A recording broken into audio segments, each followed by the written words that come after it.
Assalamualaikum warahmatullahi wabarakatuh. Di sini saya Anfania Rida Ardana dan Zaskia Nurhanifah akan membahas tentang materi. Apa kedudukan itu? Kedudukan atau status adalah tempat seseorang secara umum dalam lapisan masyarakat sehubungan dengan keberadaan orang lain, meliputi lingkungan pergaulan, harga diri, hak, dan kewajiban. Setiap individu memiliki 3 status dalam pergaulannya, yaitu status dalam lingkungan kerja, status dalam sistem kekerabatan, dan status religius dan status politik.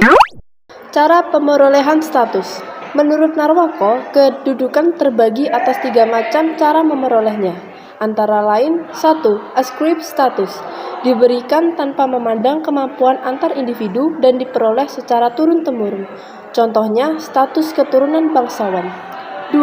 Achieve status, dicapai dengan usaha, bersifat terbuka, dan tergantung kemampuan dalam mengejar tujuan.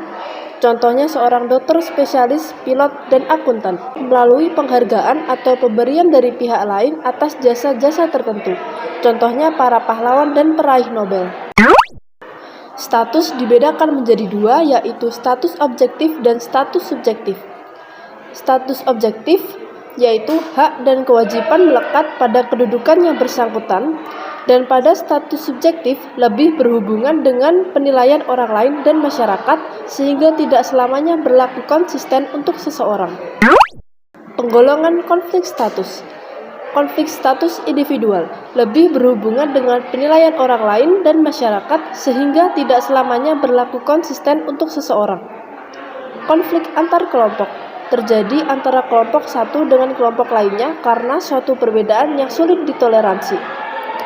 Konflik antar individu terjadi antara individu satu dengan individu lain karena suatu perbedaan yang sulit ditoleransi. Pengukur status dapat diukur dengan indikator yaitu jabatan atau pekerjaan yang dimiliki, kekayaan, keturunan, pendidikan, dan faktor politik. Di suatu status ada hal yang sangat berkaitan erat, yaitu peran.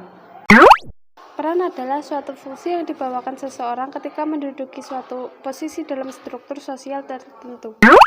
Peran dibagi menjadi 2, yaitu peran bawaan, diperoleh secara otomatis, bukan karena usaha, seperti peran sebagai ayah, ibu, dan anak. Peran pilihan, diperoleh atas dasar pilihan dan usaha pribadi, contohnya guru dan dokter.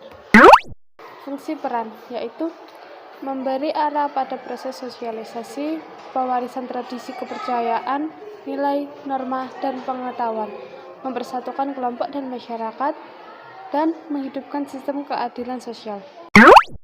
Akibat peran. Konflik peran terjadi apabila seseorang dengan kedudukan tertentu harus melaksanakan peran yang sesungguhnya tidak diharapkan.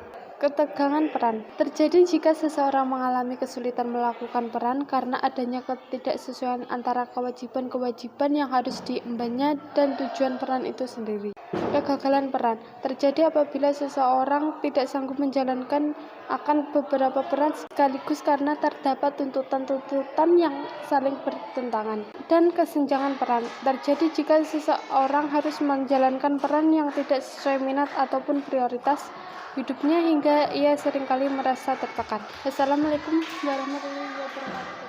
Thank you for watching. Bye bye.